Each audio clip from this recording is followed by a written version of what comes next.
Pertama, bagi kita umat Islam baru saja merayakan, memperingati atau mengingat. Yang mengingat berarti ingat menteng, hana pegat peringatan. Bagusnya mengingat dan memperingati, ingat ke Nabi. Hai pun hana pegat mulut, hana kamu ingat menteng ke Nabi. Hai ingat, tapi memperingati itu mendapatkan nilai lebih. Dan kita sudah sebahagian memperingatinya alhamdulillah pada kemarin, malam kemarin, karena itulah yang merupakan tonggak sejarah 12 Rabiul Awal. Persoalan bergeser tanggal merah karena kita memang bukan tanggal ini yang kita buat Maulid, tapi tanggal Hijriyah. Nah, jadi patokannya adalah tanggal Hijriyah. Walaupun kepisu tanggal merah, uronyo tetupu thi baro Maulid tayo. Nah, kepikir banda pisunya ada tu holi tayo. Tatuho si tatanda tanggal 12 Rabiul Awal. Baik, semoga umat Islam memastikan dirinya itu untuk mencintai Nabi. Momentum Maulid mempertebal rasa cinta kepada Nabi. Karena itulah para pujangga-pujangga Arab yang dulunya itu dipersilakan oleh khalifah, oleh raja-raja Islam pada saat itu untuk bisa mempengaruhi orang-orang yang tidak mengenal Nabi. Ada orang tidak mengenal Nabi, berpengaruh melalui tulisan-tulisan. Sehingga setelah membaca tulisan itu, kita bisa mengenal Nabi, bisa mencintai Nabi. Maka sampai hari ini banyak sekali tulisan-tulisan atau nadam-nadam yang bisa kita baca, kita senandungkan, kita lagukan, kita salawatkan. Semua itu adalah untuk mencintai Nabi. Salah satunya adalah Raja Salawat yang kali baca malam maro. Ya, Raja Salawat. Ya, mudah-mudahan selawatnya juga kebaca Ali Raja. Nah, jadi itu Raja Salawat, bagus sekali dikumpulkan oleh ulama untuk menunjukkan betapa keagungan Nabi Muhammad, dan itu banyak sekali baitnya.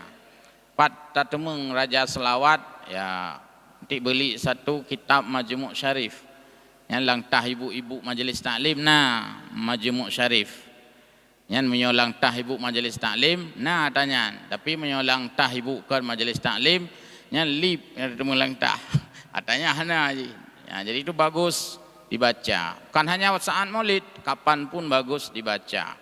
Cuman diberi nama Raja Selawat karena selawat itu dikumpulkan sekian banyak. Kurasa baru nak baca no malam. Ya. Kemarin juga di Luk Sukun, di Islamik itu membaca. Bagus sekali. Dan membanyak membaca qasidah burdah. Qasidah burdah bak kitab dalai. Amin tadzakuri ciranim bidhi salami.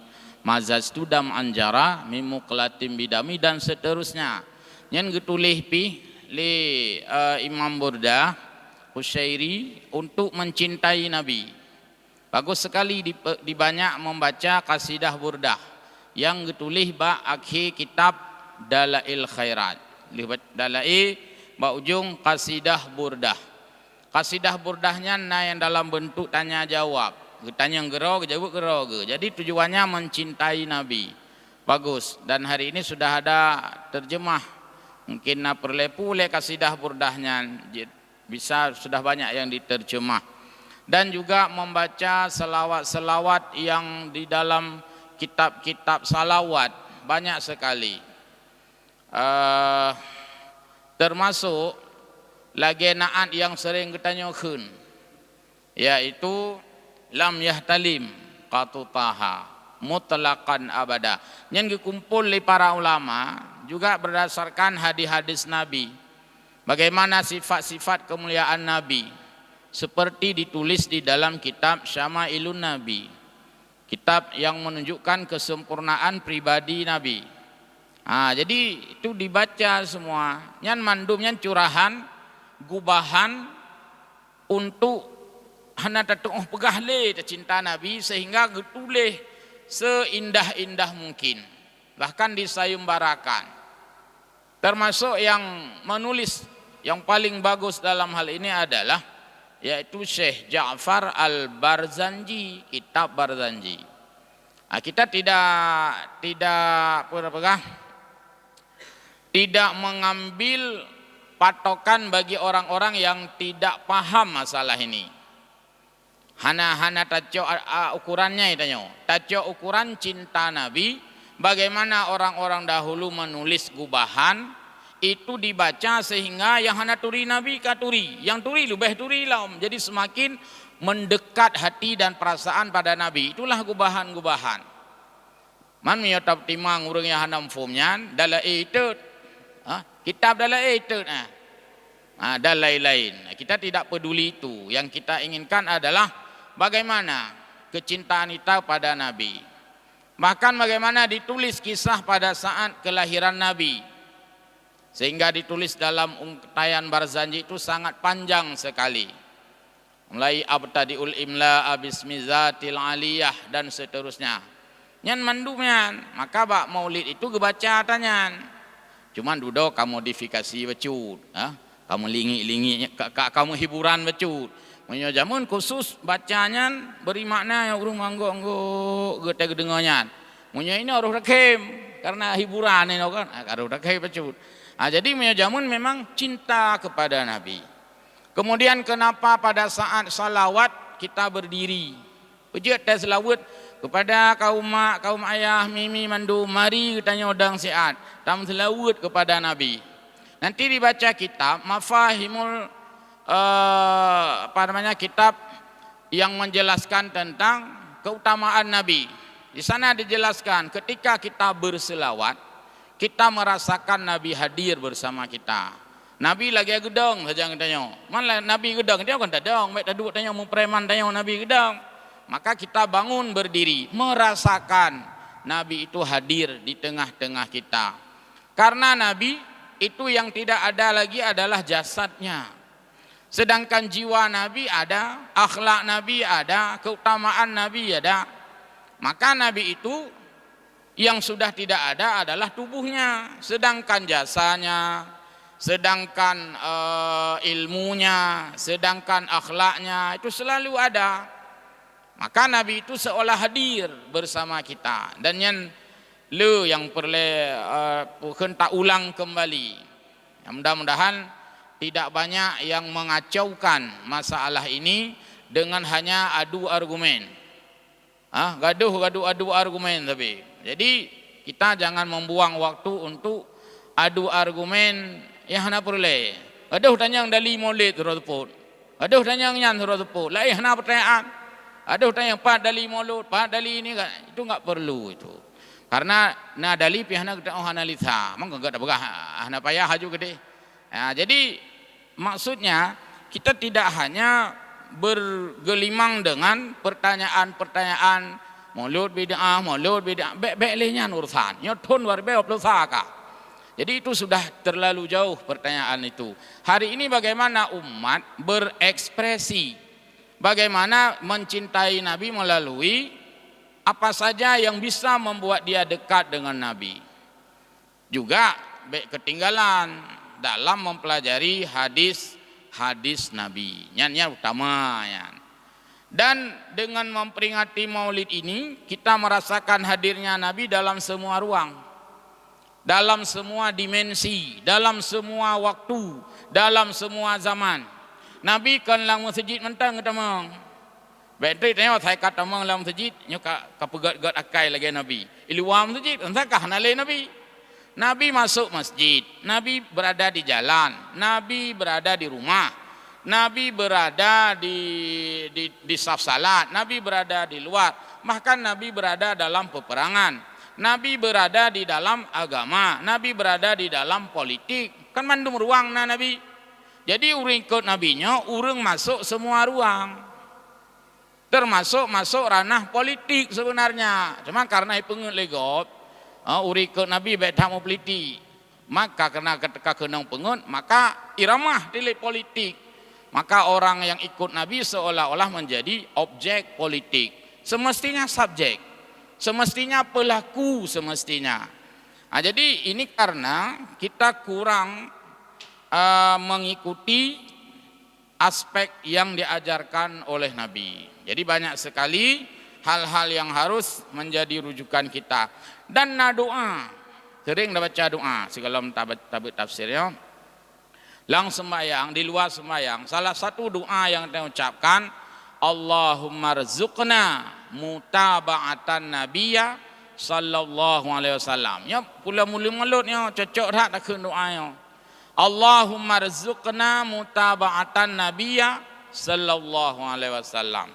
Ya Allah, jadikanlah kami orang yang mengikuti Nabi sallallahu alaihi wasallam. Maka dengan momentum maulidnya, momentum mengikuti Nabi, mempertebal kembali. Jadi tak mohon wa Allah, buruh tanya orang ikut Nabi, kon ikut ya tu. Buruh tanya orang ikut Nabi, bukan mengikuti yang tidak layak kita ikuti.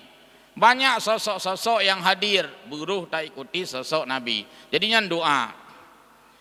Apanya yang kita ikuti? Awalau wa akhirah. Kehidupan Nabi di masa awalnya bagaimana? Kehidupan Nabi di masa akhirnya bagaimana? Semuanya baik untuk diikuti. Karena hanya perbedaan masa awal dengan masa duda Pak Nabi. Menyaitanya beda masa awal dengan masa duda. Bahkan ikun dalam legop. Yang baru saban malim kejaman. Oh, ajam tak pegah api. Nyaitanya. Pada Nabi utuh kebaikannya. Di masa kecilnya, di masa remajanya, di masa mudanya, di masa tuanya. Jadi Pak Nabinya utuh. Maka awalau wa akhirau. Ya Allah puji lung ikut Nabi, lung ikut lagi Nabi di waktu kecilnya, di waktu Nabi masa mudanya, di waktu Nabi masa tuanya. Nyan awalau akhirau. Dia tanya ke hana pacau, hana Quran tanya. Ladum bak phone cukup god. Duda oleh pane man duda nah mutra.